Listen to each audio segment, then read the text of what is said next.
Assalamualaikum warahmatullahi wabarakatuh. Bismillahirrahmanirrahim. Limardatillahi subhanahu wa ta'ala wa hidayatihi wa inayatihi wa taufiqihi wa ila hadratin nabiyil mustafa Muhammad wa ala alihi wa sahbihi ajma'in wa li jami'il muslimina wal muslimat wal mu'minina wal mu'minat al ahya'i minhum wal amwat wa li jami'i masyayikhina wa khususan li muallifi hadal kitab Al-Fatihah. A'udzu billahi minasy syaithanir rajim. Bismillahirrahmanirrahim. Alhamdulillahi rabbil alamin. Arrahmanir rahim. Maliki yaumiddin. Iyyaka na'budu wa iyyaka nasta'in. Ihdinas siratal mustaqim. Siratal ladzina an'amta 'alaihim ghairil maghdubi 'alaihim waladdallin. Amin. Alhamdulillahi rabbil alamin. Wassalatu wassalamu ala asyrafil anbiya'i wal mursalin sayyidina wa maulana Muhammadin wa ala alihi wa sahbihi ajma'in. Amma ba'du, rabbi yasir wa la tu'assir, rabbi tamim bi khair. Qala al-muallif rahimahullahu ta'ala wa nafa'ana bihi wa bi barakati ulumihi fid dharain amin. Insyaallah pada malam hari ini, karena kita sudah berada di bulan Sya'ban, bulan ke-8 dalam kalender Hijriah. Setelahnya nanti di bulan ke-9 akan bertemu dengan Ramadan. Maka ada baiknya kita persiapkan bekal untuk beribadah dengan benar di bulan Ramadan. Maka kaji kita pada malam hari ini kaji tentang puasa. Dalam kitab Matla'ul Badrain, Kitabus Shiyam halaman 60, cetakan di punya saya. Kitabus Shiyam, kitab tentang puasa. Puasa secara bahasa, Shiyam atau saum secara bahasa itu artinya menahan. Nahan apapun lah. Nah, menahan bicara pun disebut saum. Sebagaimana yang dilakukan oleh Sayyidatuna Maryam itu menggunakan kata saum ketika beliau maksudnya menahan diri untuk berbicara. Namun secara syariat puasa itu artinya imsakun anil muftirat min tulu'il fajri ila ghurubi syamsi.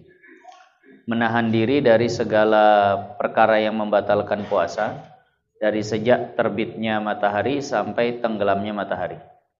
Dari terbit fajar sampai tenggelamnya matahari. Min tulu'il fajri ila ghurubi syamsi. Dari terbit fajar sampai tenggelam matahari. Itu pengertian secara syariat. Nanti ditambah oleh sebagian ulama bisyurutin makhsusatin dengan syarat-syarat yang khusus. Ini suatu kitab pada menyatakan hukum puasa. Nah, bermula wajib puasa Ramadan. Puasa Ramadan wajib. Puasa wajib dalam syariat kita tuh ya ada yang bilang 5, ada yang bilang 4. Puasa yang wajib dalam syariat kita tuh cuma ada 4 atau bolehlah dibilang 5. Nah, kalau yang 4 itu apa saja? Lain dari ini nggak ada yang wajib. Pertama puasa Ramadan. Kedua puasa kafarah. Kafarah zihar, kafarah jima siang Ramadan, kafarah sumpah. Itu kan nanti ada pilihannya, urutannya itu sampai kepada puasa. Nah, yang ketiga puasa nazar. Yang keempat puasa ketika amir pemerintah menyuruh puasa ketika hendak melakukan salat istisqa. Kalau salat istisqa itu kan kalau pemerintah menyuruh kepada masyarakat, misal di Kabupaten Batubara, Masya Allah 6 bulan tak turun hujan, apa tak jadi masalah besar. Akhirnya karena bupatinya orang alim misal, maka dia perintahkan sebarkan surat edaran. Hari Senin, Selasa, Rabu wajib puasa kepada seluruh masyarakat. Hari Kamis juga puasa sekaligus di situ pelaksanaan salat istisqa. Nah, itu jadi wajib tuh puasanya. Kalau pemerintah yang suruh seperti itu, kalau salat istisqa harus dilakukan. Nah, itu yang 4 yang wajib. Kalau yang bilang 5 qadha Ramadan, ya baliknya ke Ramadan lagi. Nah, jadi ini puasa-puasa yang wajib. Nah, kalau ada yang mengingkari puasa Ramadan, maka dia kafir. Mengingkari kewajiban puasa Ramadan, maka dia kafir. Karena mengingkari rukun Islam, hancurlah satu tiang agamanya, kafirlah dia. Tapi kalau orang tak mau puasa tanpa pengingkaran, maka dia fasik, tidak kafir. Kalau ada orang tak puasa di bulan Ramadan, hukum syariat Islam tegak, tangkap, masukkan penjara, tak dikeluarkan sampai maghrib. Maghrib keluarkan, dibuat dia macam orang puasa. Nah, jadi kalau hukum Islam tegak begitu, lapor si fulan tak puasa kepada hakim. Hakim suruh al-gujunya, tangkap, nah, masukkan penjara. Terus dia ditahan di situ sampai nanti buka, barulah dibebaskan. Oh, dia pagi sudah makan, walaupun sudah makan. Karena nanti orang yang berbuka sengaja tanpa uzur di siang hari Ramadan tetap wajib imsak setelahnya. Tetap wajib imsak setelahnya. Kalau ada orang tanpa uzur membatalkan puasanya, maka dia wajib qadha hari itu dan sisa hari wajib imsak. Nah, misal udah niat puasa, jam 9 malas lah, banyaknya orang tak puasa, batalkan ya puasanya. Habis itu tetap wajib imsak. Wajib dia tahan diri makan minum dari segala perkara yang batalkan puasa. Nah, tapi wajib qadha. Nah, nanti ada beberapa perkara wajib qadha plus wajib imsak. Nah, wajib puasa Ramadan dengan sebab sempurna bulan Sya'ban 30 hari. Kalau Sya'ban sudah 30 hari, mau tak mau besoknya pasti 1 Ramadan. Karena tak ada tanggal 31 dalam kalender Hijriah. Nah, cuma 29, 30, 29, 30. Nah, hanya saja nggak bisa dipastikan kayak kalender Masehi. Kalau kalender Masehi Januari pasti 31. Maret pasti 31. April pasti 30. Kan gitu. Tapi kalau kalender Hijriah terserah bulannya, karena berdasarkan bulan. Tak nampak, nah, atau kalau kalau sudah nampak, berarti masuk ke bulan baru. Kan begitu. Nah, jadi kalau sudah 30 hari Sya'bannya, mau tak mau besoknya pasti Ramadan. Atau bukan dengan sempurnanya Sya'ban, atau melihat akan bulan. Bulan maksudnya bulan sabit pertama. Kalau bahasa Upin Ipin, anak bulan. Nah, atau melihat akan bulan pada hak itu artinya pada diri. Pada diri orang yang melihat akan dia. Dan jika fasik ia sekalipun. Ini amal untuk diri pribadi. Ada orang fasik, nggak diterima persaksiannya. Nah, tukang main judi tapi tetap sholat. Nah, maksiat nggak bisa dia tinggalkan, tapi kewajiban tetap dia laksanakan. Nah, di saat orang semua tak melihat, dia pula nampak. Nampak bulan sabit. Habis itu tertutup awan lagi padat. Tapi dia yakin, dia lihat tanpa, dia kan akan membohongi dirinya sendiri. Dia lihat, datang dia ke hakim, Pak Hakim, aku tadi tengok bulan, mohon maaf. Walaupun betul, jujur kau tak bisa diterima. Kenapa? Tadi siang baru main judi kau. Nah, bagaimana sikap dia? Dia wajib puasa besok.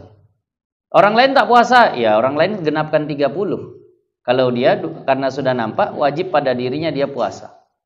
Nah, bisa difahami ini. Ini kalau saya orang fasik. Berarti berlaku untuk dirinya sendiri. Nah, begitu juga nanti ahli nujum yang memang sudah percaya betul dengan hitungan hisabnya. Nanti dalam kitab-kitab itu ada. Bolehkah seseorang mengamalkan hasil hisabnya? Dia memang ahli ilmu falak, ahli nujum, bukan lihat bulan tapi lihat bintang. Kalau bintang ini udah muncul di posisi sini dan sini, pasti itu masuk Ramadan. Dan dia memang betul yakin dengan ilmunya itu. Maka boleh secara pribadi dia untuk mengamalkan itu. Tak boleh tapi dia paksakan orang untuk ikut kepada dia. Yang bisa dijadikan keputusan untuk umum, ini lanjutannya, atau sabit melihat bulan pada hukum syar'i dengan saksi yang adil, ini pada hak orang yang tiada melihat akan dia. Nah, kalau sudah terlihat bulan oleh orang yang adil, lalu dia naik saksi kepada hakim bahwasannya dia sudah melihat bulan, maka ini pun berlaku bagi orang yang tidak melihat bulan. Nah, itu maksudnya. Nah, ini baru berlaku umum. Makanya sebenarnya hisab itu untuk pribadi. Kalau ru'yah itulah yang untuk umum. Nah, misal nih ada kan sebagian organisasi ada yang mengutamakan hisab saja. Nah, ya itu untuk organisasi mereka silakan.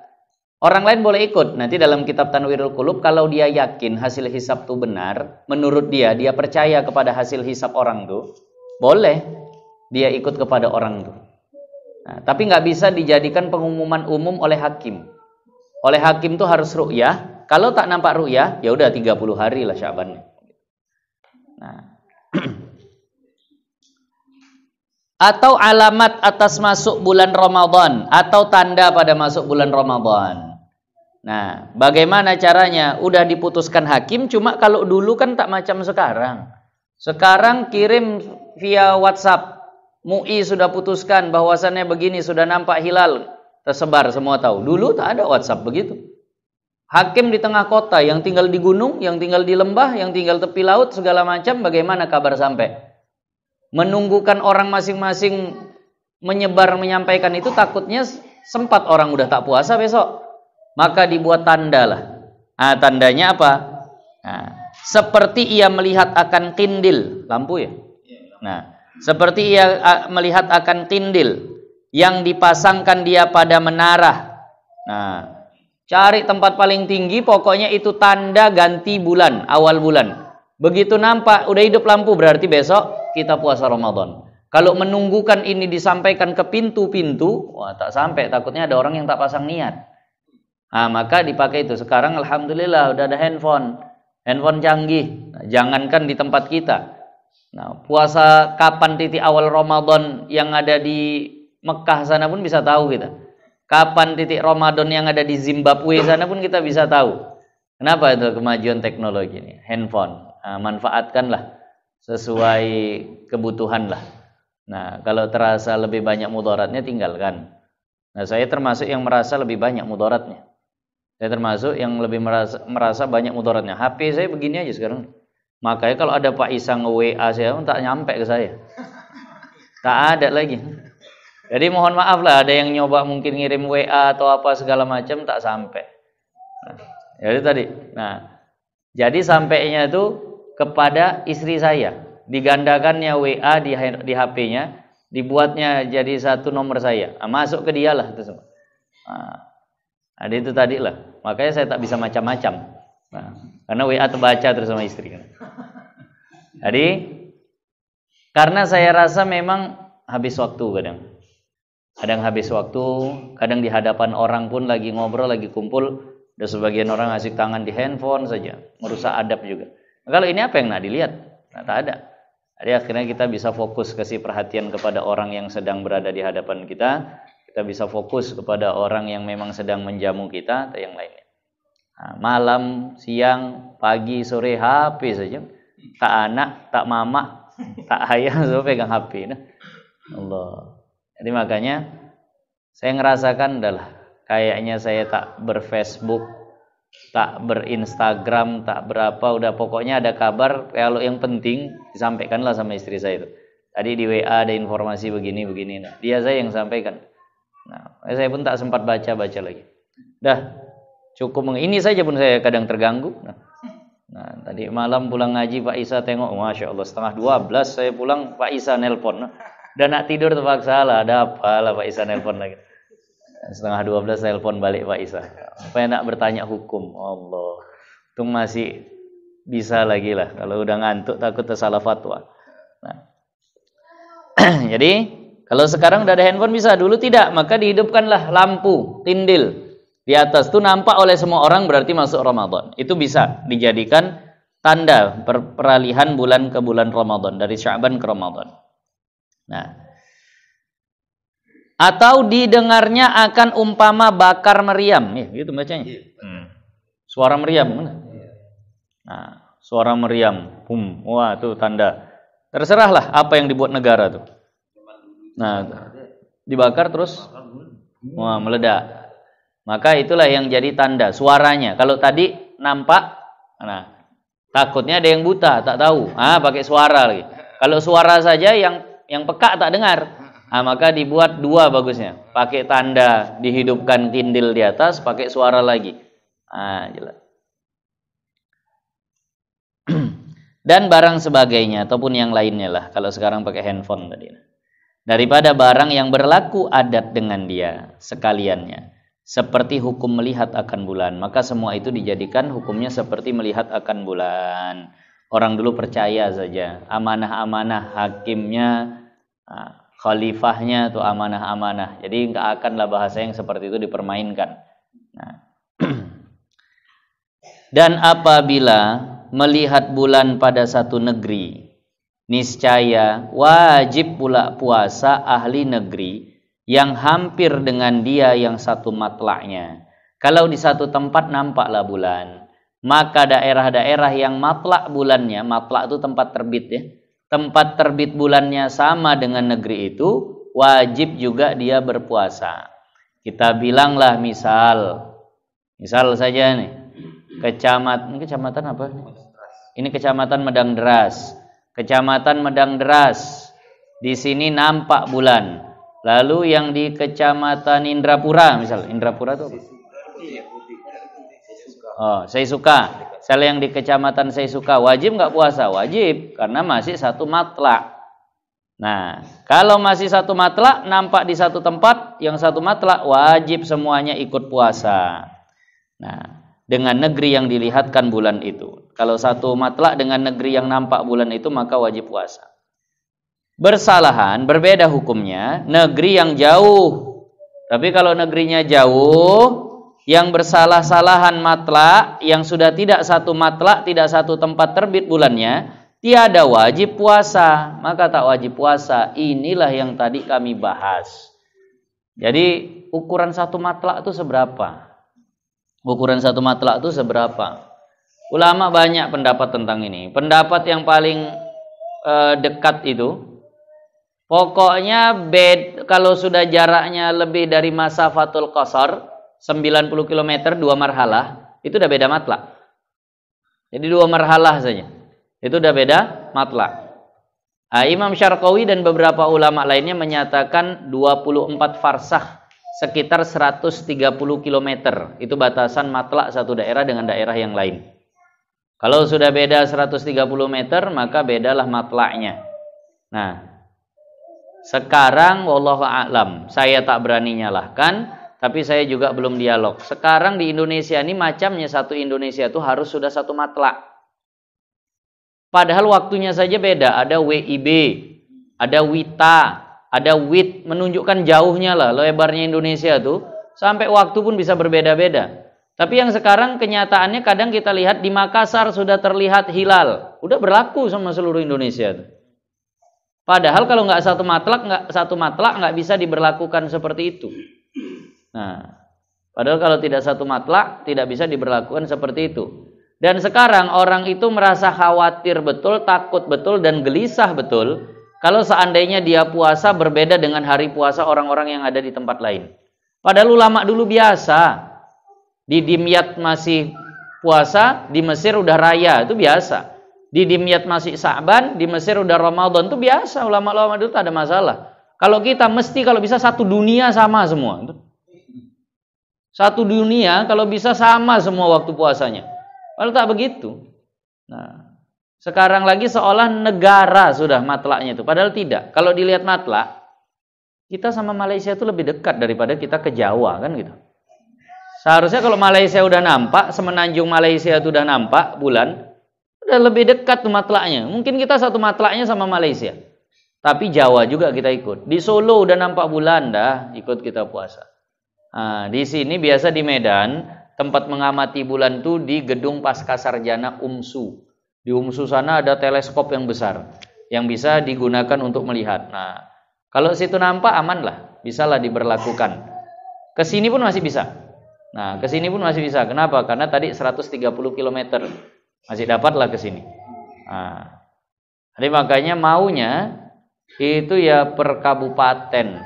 Per kabupaten punya alat, punya ahli hisab dan ru'yahnya. Kemudian udah untuk masalah ini udah serahkan kepada agama lah. Pinginnya kita begitu. Tapi Allah alam. Kita belum dialog sama orang mu'in, entah kita yang kurang bacaan atau mempertimbangkan hal-hal yang lain lah. Nah, akhirnya udahlah. Diikuti saja, kadang kita pun dipaksa ikut hisab saja biar sama gitu. Ini mulai nih, udah mulai jarang terjadi perbedaan lah. Nah, pokoknya sama saja udah. Nah, biar enak. Kenapa? Nanti beda-beda tanggal merahnya payah lagi. Anak sekolah masuk beda. Wah, itu kadang ke situ juga lagi pikirannya. Nah, rayanya beda. Nah, nak buka apa nak tutup gede? Tutup masih ada orang mau raya besok. Buka hari ini sholat Id. Nah, bingung deh. Jadi akhirnya kebingungan. Nah, padahal ulama dulu kalau beda tuh biasa saja, tak ada masalah. Nah, tiada wajib puasa kalau seandainya berbeda matlaknya.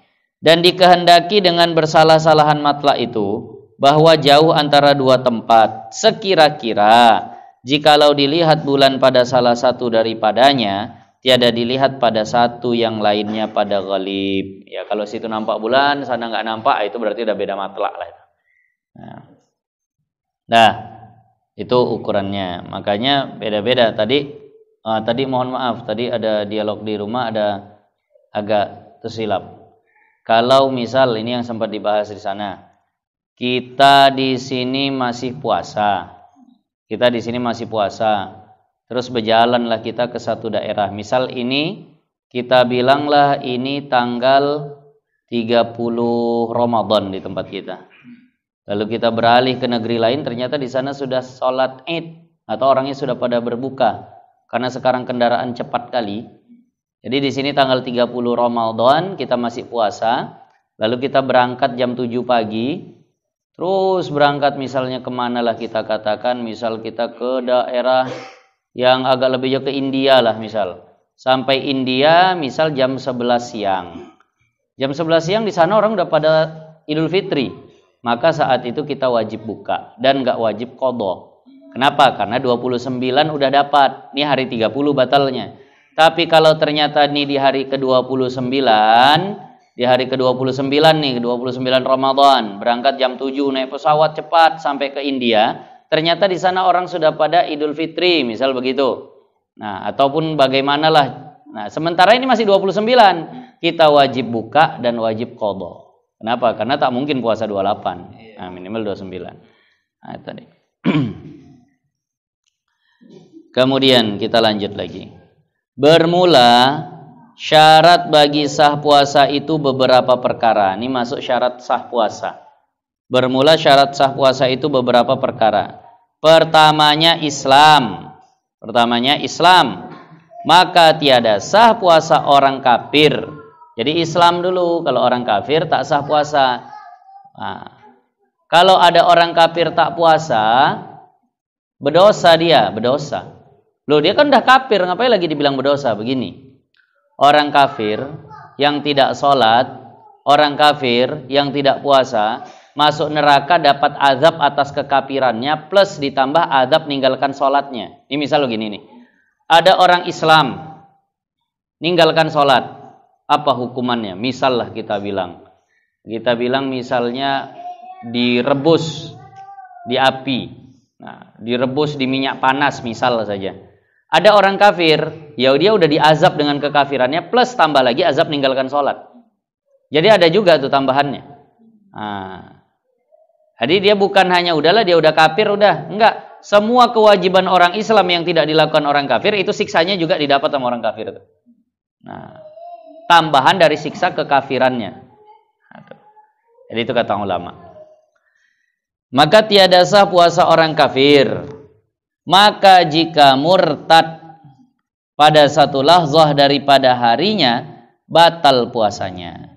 Kalau ada orang sedang puasa, kemudian dia murtad, na'udzubillah, fal'iyadzubillah. Murtad entah dengan sebab apalah. Dengan sebab ucapan mungkin. Tiap bulan Ramadan puasa, tak juga kaya-kaya. Orang-orang yang tak puasa aku tengok makin berjaya sama hartanya. Kalau memang betul Allah sayang sama orang puasa, seharusnya tak begini keadaan aku. Yang tak puasa makin tak betul. Misal saja dia katakan, tak betul kurasa Islam nih.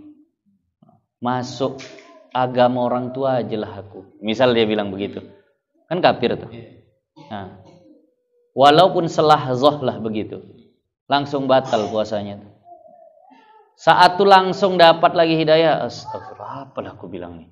Syahadat balik, masuk Islam balik.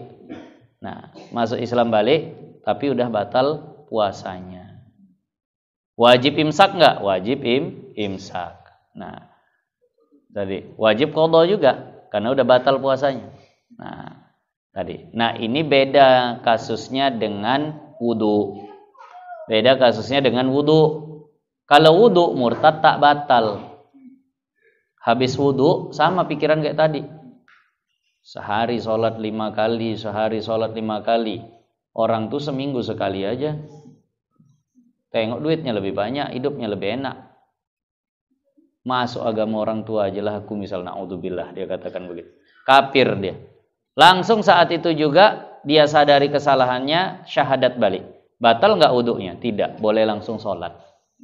Nah, tapi kalau tayamum batal. Tayamum masuk bisikan setan itu kan macam-macam. Macam main-main gue tengok Islam nih. Tak ada air, ganti bagi debu, makin kotor lah. Tak apa-apa ini. Bagus aku masuk agama yang jelas tuh ya. Punya orang tuh kafir lah dia saat. Langsung syahadat balik, batal tayamumnya, wajib tayamum lagi. Nah, tuh. Jadi wudu tidak batal dengan sebab murtad, tayamum batal dengan sebab murtad, puasa batal dengan sebab murtad walaupun selahzah. Nah, orang kafir yang masuk Islam tidak dia wajib untuk mengqadha puasa-puasa yang telah lalu. Orang kafir yang masuk Islam tidak wajib mengqadha puasa-puasa yang telah lalu. Hanya saja kalau orang kafir tuh masuk Islam di tengah siang hari Ramadan. Jam 10 tanggal 5 Ramadan jam 10 siang bersyahadat dia masuk Islam. Ditanyanya, ini kan lagi puasa nih kan? Iya, ini aku cemana hari ini? Boleh aku makan minum. Lalu jam 10 malam mana ada niat, orang masih kafir niat pun tak sah. Nah, bagaimana lanjutan yang jam 10 sampai maghrib tuh? Sunnah imsak. Sunnah, bukan wajib. Sunnah imsak. Oh bagus kalau bapak mau tahan nggak masalah. Berpahala, nambah pahalanya. Nah, tapi kalau aku mau makan aja, ya nggak apa-apa juga sih. Cuma tak jadi dapat pahala. Nah, kenapa? Karena sunnah imsak. Begitu juga nanti kalau ada anak yang baligh di tengah siang Ramadan. Udah tak niat dia, udah makan sarapan. Lalu ternyata tidur siang jam 12. Masya Allah. Berteriak dia, "Ma, aku ngompol." Bukan ngompol itu. Nah, itu ngompol lain tuh tanda kau udah dewasa. Sunnah dia menahan sampai sore. Nah, itu tadi. Sunnah dia menahan sampai sore. Begitu juga wanita haid yang berhenti darah haidnya di tengah siang hari Ramadan. Sunnah. Nah, yang gadis-gadis atau yang memang belum ayisah, belum menepus. Nah, kalau misal haid kemudian jam 10 pagi siang Ramadan berhenti darah haidnya. Sunnah imsak, bukan wajib, sunnah. Menahan diri dari makan dan minum sampai ke sore. Nah, jadi kalau seperti itu kasus. Yang musafir pun begitu. Dari sini melakukan perjalanan jam 4 pagi. Mau ke mana kita bilang lah yang agak jauh. Ke Tapsel misal. Tapsel berapa jam dari sini? 9, 10 lah kita bilang. 10 jam. Berangkat dari sini jam 4 pagi. Berarti sudah berstatus musafir sejak sebelum subuh. Boleh dia tidak berpuasa. Terus sampai ke Tapsel jam 1 siang. Misal. Sampai ke Tapanuli Selatan jam 1 siang. Jam 1 siang tuh sampai memang itu kampungnya. Atau memang rencananya di situ menetap selama seminggu. Berarti kan putus musafir. Nah, bagaimana status puasanya? Sunnah imsak juga. Sunnah juga imsak. Tapi kalau seandainya dia sudah berpuasa kian, misal anak-anak umur 13 tahun. Niat puasa diajari ayahnya, pandai dia udah niat puasa. Puasa, aku niat puasa esok hari. Aku niat puasa Ramadan esok hari. Dah. Kemudian sahur dia udah berjalan, tak ada makan, tak ada minum. Nah, ya tapi nanti aku jam 2 buka lah ya. Udahlah, karena aku masih anak-anak, latihan jam 2 buka lah. Tidurlah dia jam 11, bangun jam 12. Kan belum buka tuh. Tengok dalam keadaan junub. Nah, ditagihnya, ya aku jam 2 mau buka nih. Oh, tak bisa lagi kau buka, wajib kau sempurnakan. Kenapa? Karena tadi sudah dalam keadaan sah puasa.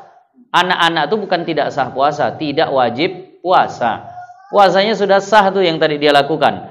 Karena pas balik dalam keadaan berpuasa, maka wajib dia sempurnakan. Nah, tadi. Wah, tak mau laku ya. Tadi ayah bilang jam 2. Berdosa kau kalau kau buka. Nah, karena kau tadi udah puasa. Kecuali kau tadi tak puasa. Sunnah saja. Ini karena kau tadi puasa, maka wajib. Begitu juga orang musafir. Orang musafir.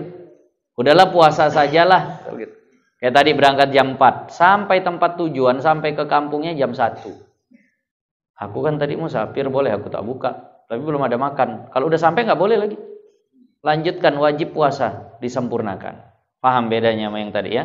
Tadi memang tak puasa kian. Sampai ke tempat, hilang mani bahasanya. Hilang pencegah, maka sunnah. Tapi kalau memang sudah puasa kian, padahal ada pencegah, ada pemboleh lah. Ada yang membolehkan untuk tidak berpuasa, tapi dia tetap puasa. Lalu ternyata dia hilang kebolehannya untuk berbuka tadi karena musafir sudah sampai atau anak-anak udah balik, itu wajib sempurnakan puasanya. Nah, itu. Nah, orang kafir tidak wajib dia mengqadha. Nah, kalau kafirnya kafir asli, tapi kalau kafirnya kafir murtad, fal iyadu billah, wajib dia mengqadha semua puasa yang dia tinggalkan di masa murtadnya. Salat begitu, puasa pun begitu. Kalau kafirnya kafir murtad. Kalau kafir asli tak wajib qadha. Nah. Anak-anak sunnah mengqadha puasa yang dia tinggalkan setelah dia mumayyiz. Anak-anak sudah mumayyiz. Mumayyiz kita bilang lah umur 8 tahun. Nah, ditengok anak ini udah mumayyiz. Dah. Tapi karena mumayyiz, pandai kali memang dia. Yang namanya mumayyiz, anak udah cerdas. Memang pandai kali dia. Nak, puasa kau. Aku kan belum wajib aku ya. Ya kau kan udah pandai. Iya, tapi aku belum wajib. Ayah suruh aja lah. Ayah wajib, ayah itu cuma nyuruh saja. Udah bebas ayah kewajiban dah. Pandai memang anak ini. Kau nih belum boleh mukul ya. Nanti 10 tahun aku baru boleh ayah pukul. Cerdas betul. Tantang ayah begitu. Bingung ayah begitu nah. Nah, mumayyiz luar biasa. Nah, dah ayah nyuruh aku begitu, udah lepas tanggung jawab ayah. Dah. Kalau aku buka diam-diam pun ya tak berdosa aku. Masya Allah. Berdosa nggak tuh nak? Enggak, memang belum tercatat sama dia itu. Tapi semua puasa yang dia tinggalkan pada saat setelah mumayyiz tapi belum balik ya, udah mumayyiz tapi belum balik, itu sunnah diqadha. Sunnah diqadha. Nah, bukan wajib. Sunnah diqadha.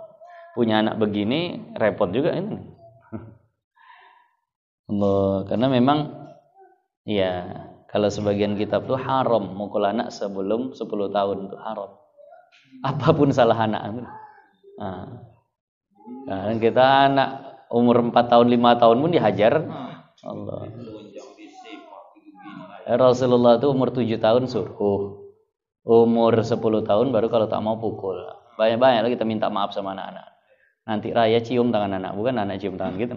Kadang banyak dosa kita, dia belum punya dosa. Dosa awak sama anak banyak kali. Nah, sebagian ulama katakan sebagaimana had boleh mukul itu 10 tahun, maka sebelumnya nggak boleh, haram.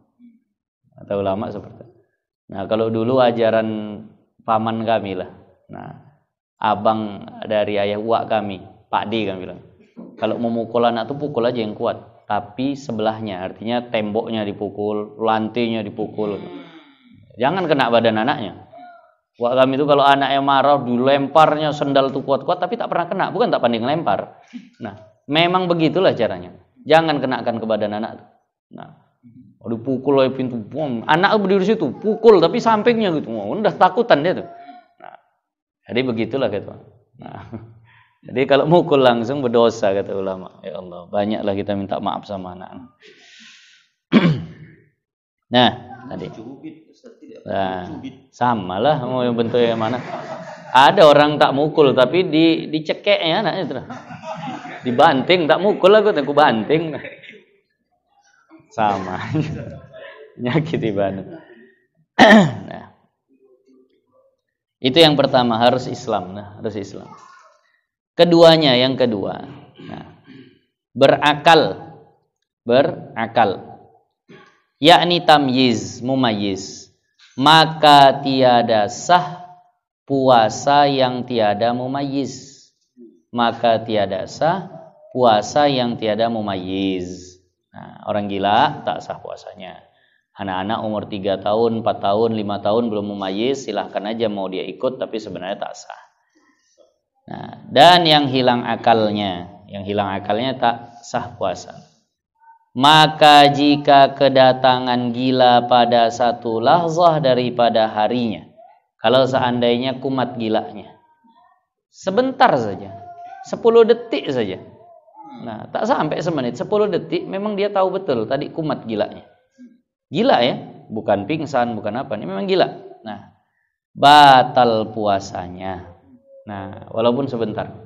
Kedatangan gila walaupun sebentar batal puasanya.